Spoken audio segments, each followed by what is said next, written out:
हड़प्पा सभ्यता के बारे में कुछ और बहुत बेहतरीन प्रश्नों की जानकारी लेते हुए चलिए आइए देखते हैं। हड़प्पा सभ्यता जो थी वो कृषि पर आधारित अर्थव्यवस्था थी। कृषि पर बहुत इंपॉर्टेंट है, पूछ लेता सीधा सीधा।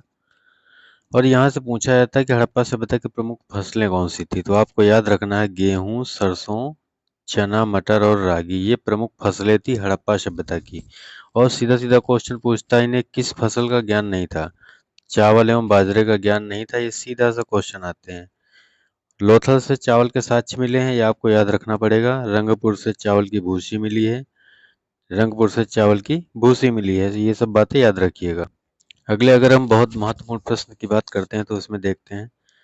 आपसे सीधा सीधा पूछ लेता है कि नहरों के साक्ष्य कहाँ से मिलते हैं। तो नहरों के साक्ष्य सोर तुगई या अफगानिस्तान, जो उसी का पार्ट है, वहां से मिले हैं। किस नदी किनारे? ऑक्सस रिवर के किनारे। याद रखने लायक बातें याद रखिएगा, क्योंकि आपने पेट का एग्जाम देखा है, बहुत ही हार्ड। उसी अनुरूप अगर आगे आपको मिला तो फिर आप सोच लीजिए अपने बारे में। जलाशय के साक्ष्य कहाँ से मिले हैं? धौलावीरा से मिले हैं। हड़प्पा सभ्यता के लोग पशुपालन भी करते थे। हड़प्पा सभ्यता के लोग पशुपालन भी करते थे। गाय, भैंस, भेड़, बकरी, खरगोश, कुत्ता, बिल्ली, इनके प्रिय पशु थे।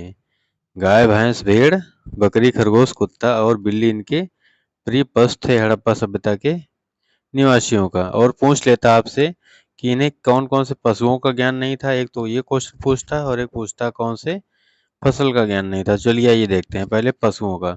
तो आपको याद रखना है ऊंट, घोड़ा और हाथी से ये लोग परिचित नहीं थे हड़प्पा सभ्यता के निवासी। व्यापार तो विदेश से होता था। सारगोन अभिलेख के अनुसार सिंधु घाटी सभ्यता को मेलुहा सभ्यता कहा गया है। सारगोन अभिलेख के अनुसार सिंधु घाटी सभ्यता को मेलुहा सभ्यता कहा गया है। क्यों कहा गया है? क्योंकि मेलुहा जो है, मेलुहा नाविकों का देश है। ठीक, मेलुहा नाविकों का देश है। और मेलुहा, तो मेलुहा हाजा पक्षी के लिए भी प्रसिद्ध है। और हाजा क्या है? मोर के लिए प्रयुक्त होता है। ये दोनों बातें आप नोट डाउन कर लेंगे अपनी जानकारी के लिए। सारगोन अभिलेख में कपास को सिंडन कहा गया है। सारगोन अभिलेख में कपास को सिंडन कहा गया है। कपास की सर्वप्रथम खेती कहाँ पर हुई पूरे वर्ल्ड पे? तो इंडिया में ही हुई। मुद्रा व्यवस्था का प्रचलन नहीं था। मुद्रा व्यवस्था का प्रचलन नहीं था, मुद्रा नहीं चलती थी।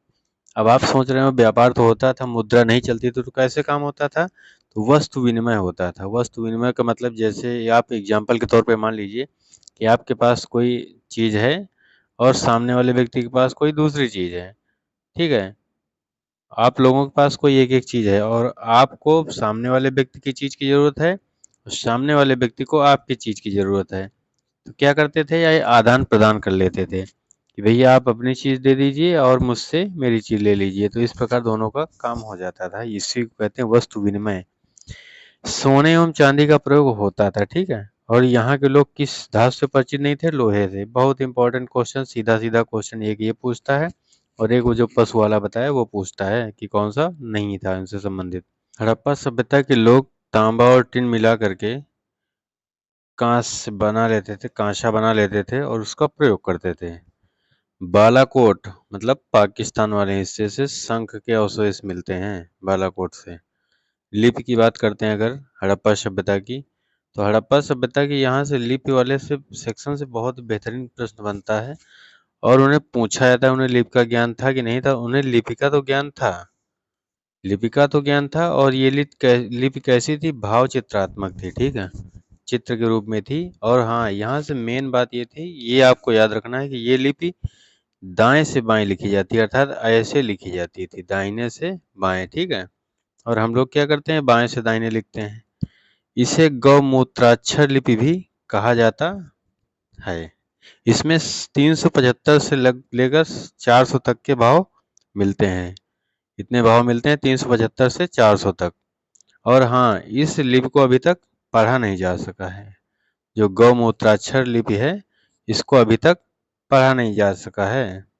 ये बात आप नोट डाउन कर लेंगे। और यहाँ से 3 तरह की मूर्तियाँ मिलती थी हड़प्पा सभ्यता या सिंधु सभ्यता से। 3 तरह की मूर्तियाँ मिलती हैं, धातु की, पत्थर की और मिट्टी की, अर्थात टेराकोटा की। और अब यहाँ से कुछ मेन क्वेश्चन, बहुत बेहतरीन क्वेश्चन, उनको आप ध्यान से देखिएगा, जो आने वाले एग्जाम में आपको नंबर दिला करके ही जाएंगे। मोहनजोदाड़ो से नर्तकी की मूर्ति मिली है, बताया गया है, लेकिन एक बार रिपीटेशन में है, ध्यान से देख लीजिए। दैमाबाद से धातु का रथ मिला, ये सब बताया गया है। टेराकोटा से मात्र देवी की मूर्तियां, ठीक है। और ज्यादातर मोहरे किसकी बनी है? सैलखड़ी की बनी हुई है। ज्यादातर मोहरे सैलखड़ी की तो बनी है, लेकिन किस कैसी होती है, शेप कैसी थी? चौकोर हुआ करती थी। मोहनजोदाड़ो से पत्थर के पुरोहित राजा की मूर्ति, पुरोहित राजा की मूर्ति अर्थात राजा पुरोहित के रूप में जब मिला है, पुरोहित के रूप में उसकी शक्ल दिखी है, इसलिए ऐसा बोला गया है। आगे देखते हैं। ज्यादातर मोहरे चौकोर हुआ करती, बताया गया है। मोहरे वस्तुओं की गुणवत्ता एवं व्यक्ति की पहचान की द्योतक थी। द्योतक का मतलब संकेत थी, उसका प्रतीक थी। मोहरों पर एक सिंगी, एक श्रृंगी भी बोल सकते हैं, एक सिंगी भी, जो पशु मिला है वो एक सिंगी मिला है ज्यादातर। मोहनजोदड़ो व हड़प्पा से सबसे बड़ी मात्रा में मोहरे प्राप्त होती हैं। कुबड़ वाला सांड बना है, ठीक है, चित्र के रूप में कुबड़ वाला सांड मिला है। और अगर इसके पतन के कारण देखें, सिंधु सभ्यता के कुछ लास्ट स्टेप बचा है, अन्यथा सिंधु सभ्यता सही पे समाप्त कर रहे हैं। तो सिंधु सभ्यता पतन के अनेक कारण बताए जाते हैं, अलग अलग आथर या कवि या लेखक के द्वारा। तो अब यहाँ पर हम किसी की पुष्टि नहीं कर रहे हैं, बाकी आप एक आधे देख लीजिए। एस.आर. राव और सन जॉन मार्शल और मैके के अनुसार बोला गया कि बाढ़ के कारण खत्म हुई है, ठीक है। मार्टिन व्हीलर के अनुसार आर्यों के आक्रमण से सभ्यता खत्म हुई है। अमलानंद घोष के अनुसार जलवायु परिवर्तन कारण। तो इसी प्रकार के विभिन्न कारण है। फिलहाल यहाँ से पेपर में ये ज्यादा पूछा नहीं जा सकता है। तो निष्कर्ष ये हम लोग इस बात पे जा रहे हैं कि इतनी विशाल सभ्यता के पतन के लिए बहुत सारे कारण जिम्मेदार रहे होंगे।